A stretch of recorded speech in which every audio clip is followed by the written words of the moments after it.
¿no? Hablamos de comunicar cosas, hablamos de hacer cosas, pero realmente, ¿qué es? Y quiero hablarles un poco de eso. Entonces, la pregunta, como dije, es, ¿qué comunicar? Yo quiero que nos embarquemos por un momento en un viaje a través de la Escritura esta noche, ¿verdad? Y les invito a escuchar como si no tuvieran ningún conocimiento previo. Imagínense que les dieron un golpe en la cabeza y no se acuerdan de nada, ¿verdad? Entonces, ¿por qué digo esto? Porque a veces cuando estamos muy inmersos en el camino de Dios, damos por sentada un montón de cosas. Hemos escuchado numerosas enseñanzas, hemos escuchado numerosas experiencias de predicadores, de misioneros y evangelistas. Y como resultado, ciertos aspectos de la palabra de Dios que creíamos conocer a fondo pueden sorprendernos con nuevas ideas y enseñanzas más profundas de lo que habíamos adquirido al inicio de nuestra travesía en la iglesia. Quiero leerles un poco de Mateo. Entonces Jesús llegó de Galilea al Jordán, a donde estaba Juan, para ser bautizado por él. Pero Juan trató de impedirlo diciendo, yo no necesito ser bautizado por ti, ¿y tú vienes a mí? Jesús le respondió, permítelo ahora, porque es conveniente que así cumplamos toda justicia. Entonces Juan consintió. Después de ser bautizado, Jesús salió del agua inmediatamente, y los cielos se abrieron en ese momento, y él vio al Espíritu de Dios que descendía como una paloma y venía sobre él. Y se oyó una voz de los cielos que decía, este es mi Hijo amado en quien me he complacido.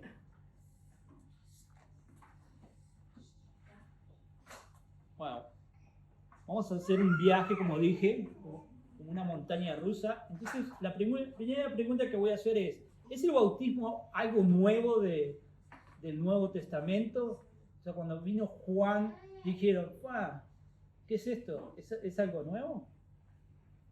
Juan estaba bautizando y Juan técnicamente pertenecía al Viejo Testamento, ¿verdad?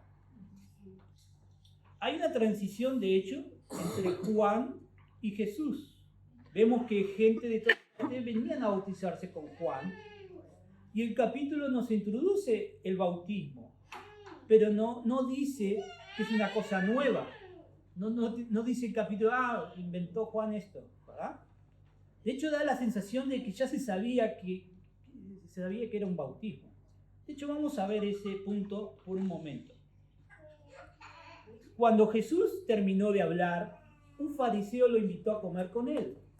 Jesús entró en su casa y se sentó a la mesa. El fariseo se sorprendió cuando vio que Jesús no había cumplido con el rito de lavarse antes de comer. De hecho, algunas versiones directamente dicen no se había lavado antes de comer. Pero la palabra en griego utilizada en lavarse es baptizo. Entonces realmente lo que decía el fariseo cuando lo vio se extrañó que no se hubiera bautizado antes de comer. Eso es lo que literalmente dice el texto. Esto que ven aquí, hasta el día de hoy hay un grupo judío que se llama Bautismo de la Mañana, obviamente que en hebreo, y que todos los días al despertarse, antes de desayunar, antes de cualquier cosa, pasan por un ritual de limpieza donde se bautizan, se sumergen en esta pileta que ven acá, que ellos le llaman mikveh, y es un símbolo de algo espiritual similar a nuestro bautismo. Pero vamos a ver más ejemplos. Cuando regresaban de la plaza, no se lavaban, cuando regresen de la plaza, si no se lavan, no comen. Pero realmente si no se bautizan, no comen. Aquí es otra referencia de la palabra bautismo usada en un contexto judío, pero nuestras traducciones la traducen como lavar. Entonces, cuando aparece Juan el Bautista y empieza a bautizar gente, la idea de bautizar no es nueva para ellos, ¿ok? Es decir, que la idea de limpiarse simbólicamente para expresar una limpieza espiritual no era nueva para ellos. De hecho, los judíos se bautizaban en una pileta como esta en el templo antes de presentar un sacrificio al templo. Entonces, ¿por qué el bautismo de Juan era diferente entonces? Primero, la forma que lo hacía. Juan era el que te bautizaba a la gente. El bautismo judío eras tú que te bautizabas a ti mismo. O sea, tú ibas y te sumergías en la pileta. La segunda, y eso es interesante, es la ubicación de donde hacían los bautismos. El bautismo usualmente se hacía en el templo o alrededor del templo. Pero Juan busca el lugar más lejos del templo y se va al desierto y ahí bautiza. Lo más lejos que puede hacerlo del templo. Esto en sí ya era un mensaje para los judíos. Era un mensaje de la situación corrupta del templo de Jerusalén. Es decir, que lo que decía Juan es que para que haya verdadera adoración, te tienes que ir al desierto lejos del templo, porque está tan corrupto que lo más lejos que podamos.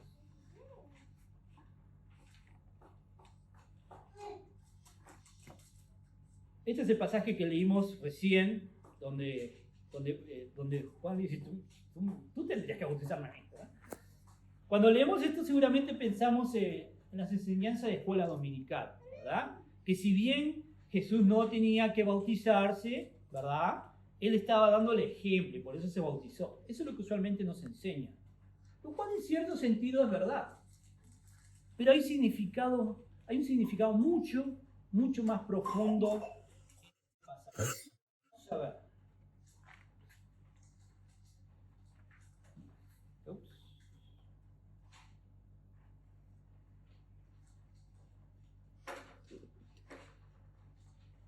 Vamos a retroceder un poquito, vamos a ir a Génesis 1:2, que dice, la tierra no tenía forma y estaba vacía, y la oscuridad cubría las aguas profundas, y el Espíritu de Dios se movía en el aire sobre la superficie de las aguas. Este pasaje nos muestra que la tierra al principio estaba sin forma, vacía, envuelta en oscuridad, con las aguas cubriéndolo todo, ¿verdad? Además menciona que el Espíritu de Dios, el Espíritu Santo, se movía sobre las superficies de las aguas. Entonces, es esa imagen de caos y agua. Y esto es crucial de comprender el mensaje de esta predicación que te voy a hacer. Yo quiero que graben eso de caos y agua, ¿verdad? Para que puedan entender. Va a hacer sentido más tarde. Entonces Dios dijo, sea la luz, y hubo luz. Dios vio que la luz era buena. ¿Y qué hizo Dios? Dios separó la luz ¿de qué? De las tinieblas. En Génesis 1 nos encontramos con la historia de una nueva creación, porque ya estaba el caos, ¿verdad? Y ¿qué hace Dios? Empieza a ordenar la creación. Entonces la creación surge del caos. Esa nueva creación es sometida a una prueba para evaluar si es fiel a la palabra del Creador. En el versículo siguiente, en el 3, Dios habla y ordena, ¿verdad? Por ejemplo, en este versículo dice que aparezca la luz, o más bien la traducción sería sea la luz o luz que aparezca, ¿verdad? Entonces, ¿qué hace la luz? Obedece la palabra de Dios y Dios la quita del caos. Dios separa la luz de la oscuridad. Y esa prueba de fidelidad y obediencia es también evidente en la historia de Adán. Así como en todas las cosas que fue creando, dijo, haga esto, y respondía con obediencia a la palabra de Dios. Y llegamos a Adán y Eva. Su prueba consistía también en ser fieles a la voz del Creador. Confiar en su palabra y no prestar oído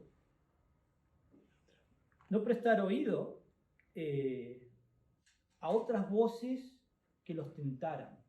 De esta manera podríamos,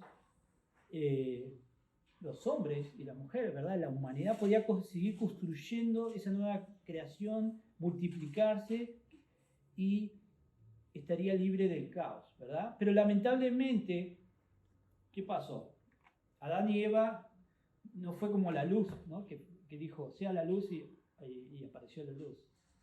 Dios dijo, no coman de este árbol, ¿y qué pasó? Comieron. Entonces, al escuchar la serpiente y desobedecer al Creador, la humanidad fracasa en esa prueba y reintroduce el caos a la nueva creación. ¿Modifica la genética? No, sino que trae el caos. Después, a lo último, si quieres, contestamos algunas preguntas. Luego, más adelante en Génesis tenemos, pero la tierra se había corrompido delante de Dios y estaba la tierra llena de violencia, caos. ¿Okay? ¿Qué es esto? Es la historia que va al diluvio. ¿Verdad? Que dijo, no, esto, ¿qué pasó aquí? ¿No? Tipo, vamos a destruir todo esto. Entonces, ¿qué está pasando aquí? Caos. ¿Y qué es el diluvio? Agua. Agua. Entonces aquí tenemos otra historia de agua y caos. Y vemos un paralelo aquí con Génesis 1. Una familia es nacida del agua y el caos. Noé y su familia. Y quiero que vean esto. Esto cuando Noé ya estaba al final del diluvio en el arca. Después vio una paloma para ver si las aguas habían disminuido sobre la superficie de la tierra. Y compárenlo con el versículo 1-2 donde y el Espíritu de Dios se movía sobre la superficie de las aguas. Como que pueden ver esa imagen. Y ellos envían una paloma que representa al Espíritu de Dios moviéndose sobre la superficie de las aguas como en Génesis 1-2. Eventualmente la paloma regresa ¿con qué? Con vegetación en su pico. Y aquí otra vez empieza la imagen de la creación. Vegetación es creada en Génesis 1:11, lo cual significa que había tierra seca. Por eso regresó de la paloma con vegetación. Igual que Génesis 1:10, donde aparece la tierra seca. Entonces el arca se reposa en tierra firme. ¿Y qué es lo primero que sucede? Dios dice, y Dios bendijo a Noé y sus hijos y les dijo, sean fecundos y multiplíquense y llenen la tierra. Lo cual, exactamente lo que le dijo a Adán y Eva. Dios creó al hombre a imagen suya, a imagen de Dios los creó, varón y hembra los creó, y Dios les bendijo y les dijo, sean fecundos y multiplíquense. Abren la puerta del arca, aparecen los animales, como en Génesis, es decir, ¿no? Que están apareciendo lo mismo que en Génesis 1, es decir, que la historia de Noé es una nueva creación como en Génesis. Y en vez de la pareja de Adán y Eva, ahora tenemos la familia de Noé. Así como Adán y Eva, también la familia de Noé tiene su chance de obedecer a Dios. ¿Y lo hacen? No, si leemos el capítulo 9, no. Y así como fue maldecido Adán y Eva, al fallar la prueba, el hijo de Noé también recibe una maldición. ¿Es la historia de Noé literalmente igual que Adán y Eva? No, el mundo no es literalmente recreado, ¿verdad? Pero temáticamente lo es. Es una segunda chance, pero fallan otra vez. Así que falló Adán y Eva y hace una recreación Dios.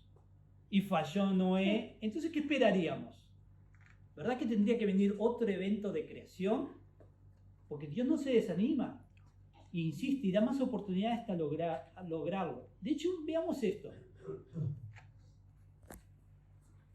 Aquí tenemos a Moisés. El pueblo se encuentra con agua y caos, porque están huyendo de Egipto. Ellos salían de la oscuridad, que era Egipto, la esclavitud. ¿Y qué pasa?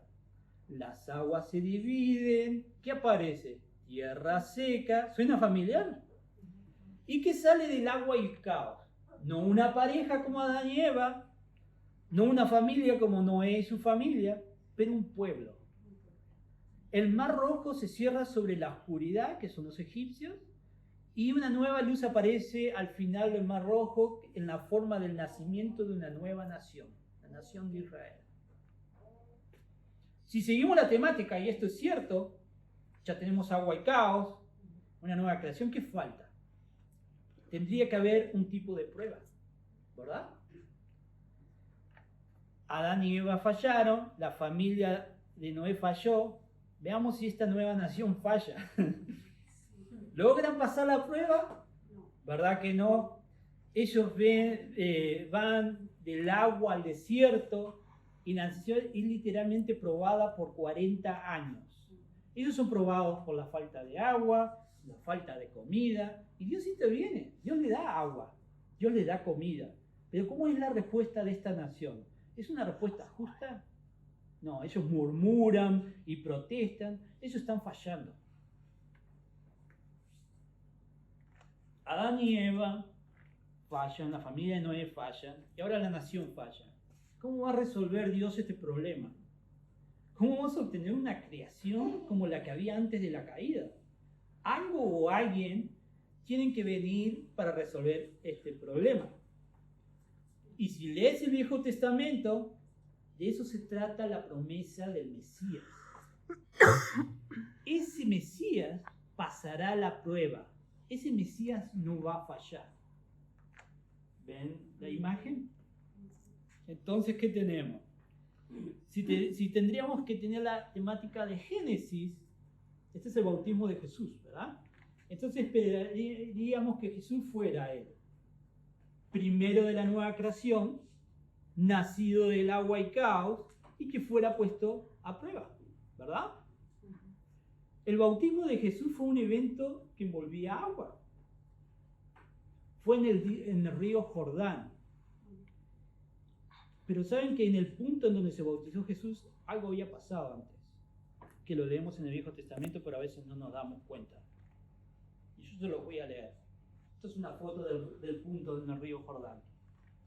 Y cuando los que llevaban el arca entraron en el Jordán, y los pies de los sacerdotes que llevaban el arca se mojaron en la orilla del agua, las aguas que venían de arriba se detuvieron y se elevaron en un montón. ¿Recuerda algo esto? Y a una gran distancia de ¿dónde? Adán, la ciudad que estaba al lado de Zaretán, ¿no? Adán, no sé si van haciendo las conexiones, las aguas que descendían hacia el mar de Arabá, el mar salado, fueron cortadas completamente. Así el pueblo pasó hasta estar frente a Jericó. Aquí vemos un evento otra vez de agua dando lugar ¿a qué? A tierra seca. En la tradición cristiana, si tú vas en un viaje a Israel y tú dices a los guías, llévame a donde Jesús se bautizó, llevan ahí. Y si tú le dices, ¿sabes qué? Ahora quiero pagar por otro tour para que me lleven al lugar donde Josué cruzó. Ese es exactamente el mismo lugar. Donde se bautizó Jesús es donde sucedió este evento, en donde apareció la tierra seca y Josué cruzó. Y hay otra cosa que necesitan saber. El nombre Jesús que nosotros usamos es una desconstrucción del hebreo. El nombre de Jesús es realmente Josué en hebreo, Yeshua. Este es José cruzando el Jordán y tenemos a el nuevo Josué, Jesús. Nosotros decimos Jesús porque es la forma que nos suena a nosotros.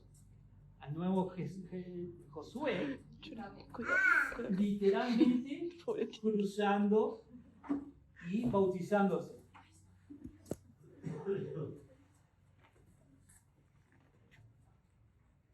Entonces Jesús se sumerge en el agua,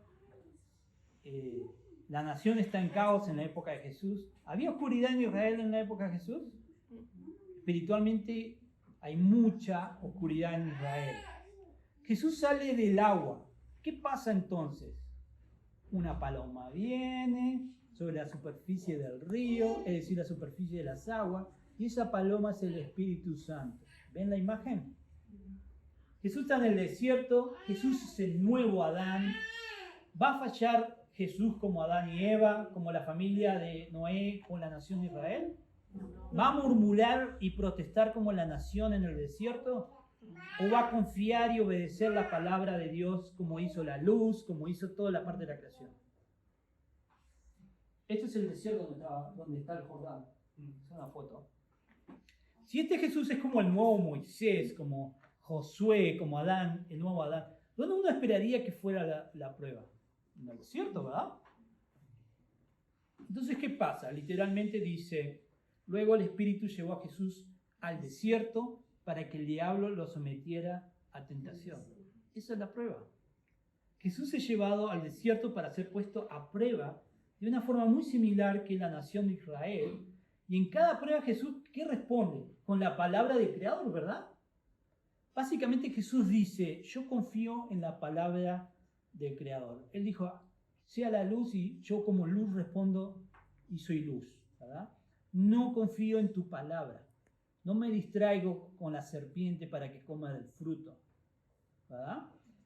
Esa es la respuesta que Adán y Eva deberían haber dado. Es la respuesta en la cual Noé y su familia fallaron.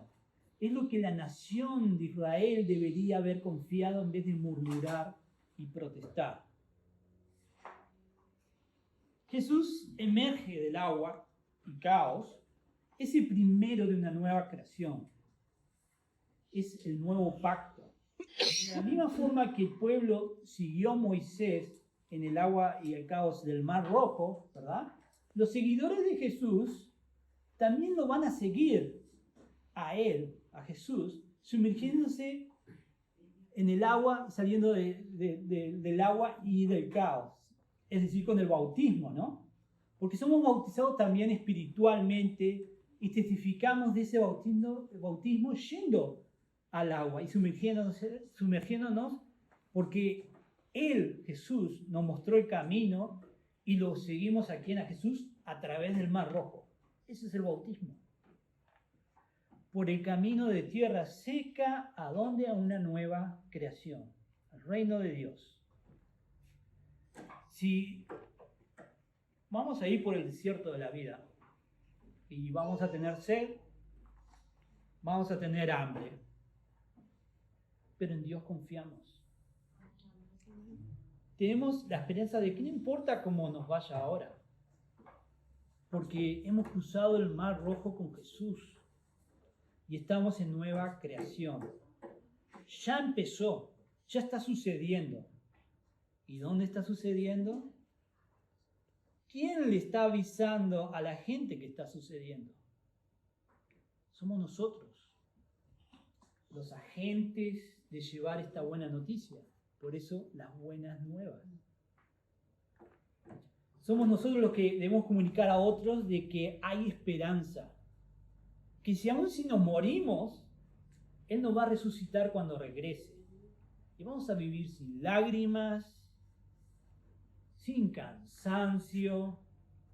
No vas a tener preocupación de que tengo que pagar la luz y no me alcanza, que tengo que pagar el alquiler y no me alcanza. No vas a tener preocupación de que no llego para conseguir la comida para mi familia. No vas a tener la preocupación de que qué será de nuestros hijos, qué será de nuestros padres. Esa es la motivación de involucrarse con la iglesia local. No solo es tarea de los pastores, pero de todos nosotros. ¿Quieren ayuda para iniciar esto? ¿Quieren ayuda para transmitir esta nueva creación de decir, yo crucé el Mar Rojo? Cruza el Mar Rojo antes que se cierren las aguas. Aquí estamos para ayudarte, para motivarte y darte las herramientas para hacer un cambio en tu comunidad. Y llevar esa felicidad de lo que es ser cristiano, de lo que es cruzar el Mar Rojo con Jesús hacia una nueva creación a todos los que conoces. Yo quiero terminar con una oración. Y dice así la oración. Que la palabra de Dios sea una lámpara que ilumine tu camino y una fuente de inspiración constante. Que tu vida sea un testimonio vivo del amor y gracia de Dios. Recuerden que están equipados con todo lo necesario para vivir una vida significativa y plena en Cristo. Les deseamos bendiciones abundantes en su caminar con Dios. Que la jornada esté llena de paz, gozo y un crecimiento continuo en su fe. Amén. Amén. Gracias.